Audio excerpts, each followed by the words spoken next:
जय हिंद दोस्तों, कैसे हैं आप सब। दोस्तों 24 मई 2016 को बीते हुए अब 5 साल हो गए हैं और आज भी जब मैं अपने how I scored 383 marks in BITSAT 2016 किसी के साथ शेयर करता हूँ, वही एक्साइटमेंट, वही चेहरे पे स्माइल, वही गूज बम्स मेरे चेहरे पे आ जाते हैं। हमेशा से एक बहुत ही मैं आपको क्या बताऊं, वो पूरी मेरी जर्नी 11-12 की इतनी एक्साइटिंग रही, इतने चैलेंजेस थे उसमें, कभी अप्स थे कभी डाउन्स थे।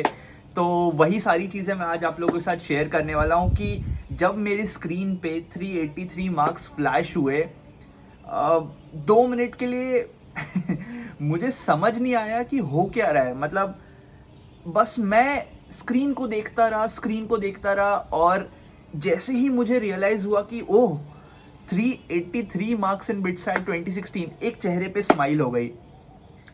तो शायद आप लोग के साथ मैं आज पूरी डिटेल्स में शेयर करूं कि मैंने कैसे प्रिपेयर किया, कैसे अपने फेलियर्स को हैंडल किया, मैं कितने मॉक टेस्ट करता था, कैसे मैं अपने मॉक टेस्ट में स्कोर इम्प्रूव करता था, कैसे मैंने लास्ट के 7 डेज में अपनी प्रिपरेशन की, क्या मैंने किया कि मैं पॉजिटिव और मोटिवेटेड रहा। तो यही सारी चीज़ें मैं आज आप लोगों के साथ शेयर करने वाला हूँ। तो वीडियो में आखिरी तक बने रहिएगा, क्योंकि शायद आप में से किसी को मेरी टिप्स अच्छी लग जाए, कोई मेरी टिप्स यूज़ कर ले और वो एक अच्छा स्कोर बिटसैट में लाके अपने पेरेंट्स को प्राउड कर पाए।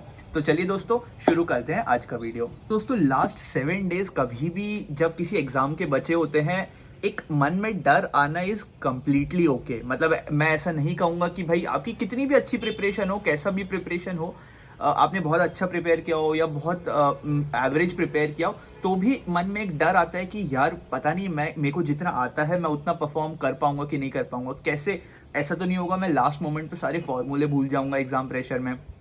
तो ये डर अगर आप लोगों के मन में भी आता है ना, तो एक ये बहुत ही नॉर्मल ह्यूमन टेंडेंसी है, इससे आप लोगों को बिल्कुल घबराने की ज़रूरत नहीं।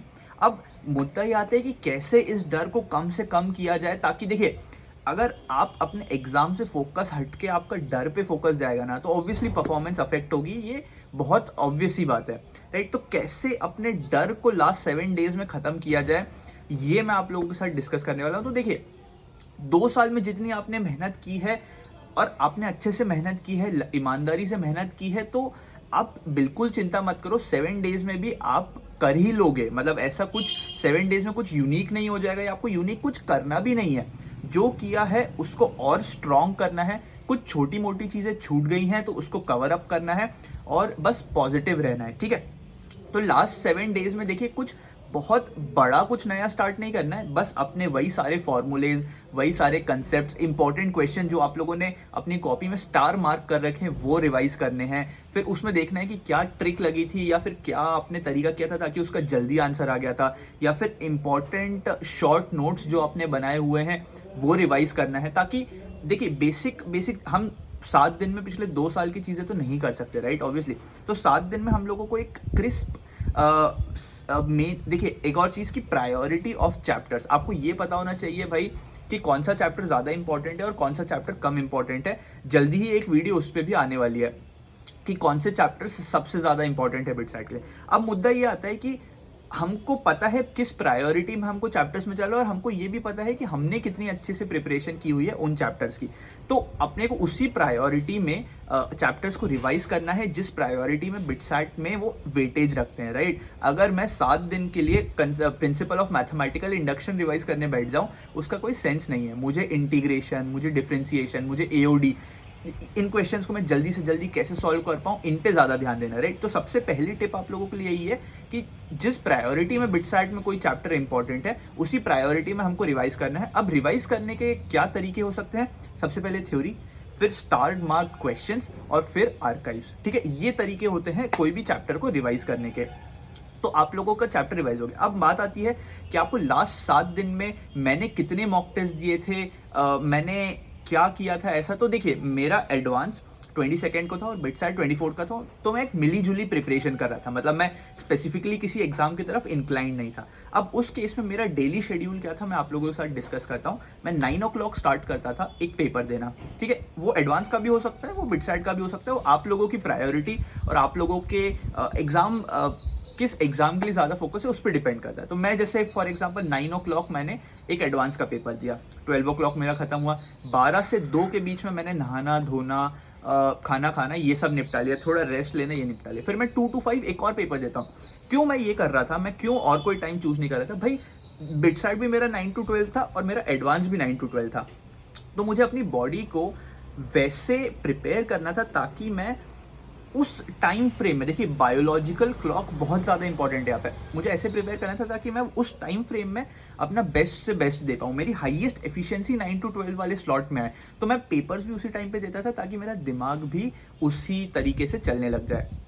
ठीक है, तो ये बात हो गई कैसे मैंने अपनी बॉडी को बायोलॉजिकली प्रिपेयर किया। अब मुद्दा ये आता है कि मैंने 9 to 12 एक पेपर दिया, मैं 2 to 5 भी एक पेपर देता था अपनी एफिशिएंसी बढ़ाने के लिए। अब मैं 5 ओ क्लॉक से 8 ओ क्लॉक तक ब्रेक लेता था, मैं कुछ नहीं करता था, मेरे को जो पसंद था वो मैं करता था। आप लोगों को जो पसंद है, आप लोगों को म्यूजिक सुनना, सो जाना या जो भी XYZ चीज़ आपको पसंद है, आप वो चीज़ कर सकते हो।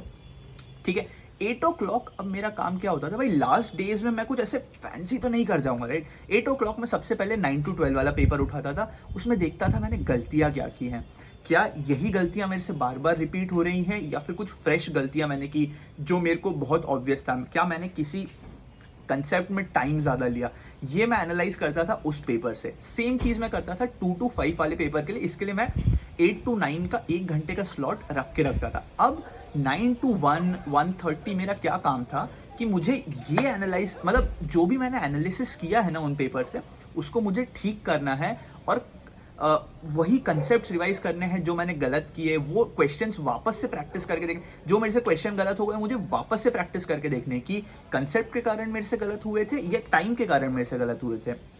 ठीक है, तो ये बात आ जाती है क्या मुझे 9 to 12 में करना है बस। अब बात ऐसी है कि पूरे दिन भर में अगर मैंने आपको और कुछ सोचने का टाइम ही नहीं मिलेगा ना, तो आप अपने सिर्फ मेन कंसेप्ट पे ध्यान दोगे और एग्जाम में कैसे अच्छा प्रिपेयर करना है उस पर ध्यान दोगे।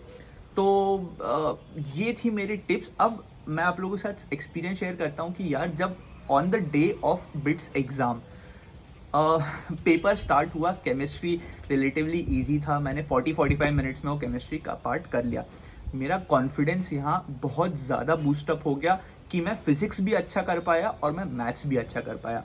किसी भी समय देखिए बिटसाइट में 150 क्वेश्चंस अगर मुझे अटेम्प्ट करने हैं तो मैं किसी भी समय अपना कॉन्फिडेंस और अपनी एफिशिएंसी को कम नहीं कर सकता, राइट। मुझे अपनी एफिशिएंसी और कॉन्फिडेंस हमेशा अपने जेनिथ पे रखने हैं, हमेशा अपने पीक पे रखने हैं।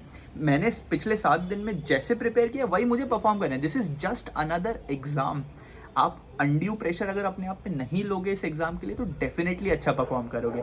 और जब आप सबमिट करते हो ना और जब वो स्कोर फ्लैश होता है और 350 प्लस या मेरे केस में जैसे 383 जब फ्लैश हुआ, आपको 2 मिनट समझ नहीं आता, ऐसा लगता है कि 2 साल की सारी मेहनत 1 सेकंड में आपके सामने फ्लैश हो जाती है और आपको दिखता है कि मैं भी अब इंडियाज़ फाइनेस्ट कॉलेज में अपनी इंजीनियरिंग कर पाऊँगा। अपने पेरेंट्स ने आप लोगों के लिए इतना सैक्रिफाइस किया दोस्तों, इतना ज़्यादा 2 साल उन्होंने सैक्रिफाइस किया, कहीं बाहर घूमे नहीं। आप कहीं बाहर नहीं जा सकते थे तो वो भी कहीं बाहर नहीं गए और हमेशा एक आप पे उनका फोकस रहा। तो ये this is just a thanks to them, this is just a thank you for all their efforts जो उन्होंने पुट इन किए हमारे लिए। तो बस सब चीज़ें छोड़ दीजिए 7 दिन के लिए क्योंकि उसके बाद की दुनिया बहुत ब्यूटीफुल है। फोकस हो जाइए और हैशटैग बिटसैट फोड़ेंगे। अगर ये वीडियो देख के आपके चेहरे पे एक स्माइल आ गई हो और मोटिवेशन आया हो तो ज़रूर कमेंट्स में लिखिएगा जो भी आप फील करते हैं। चलिए, thank you so much for watching this video. Have a great day ahead and hashtag BITSAT फोड़ेंगे। Thank you so much for watching.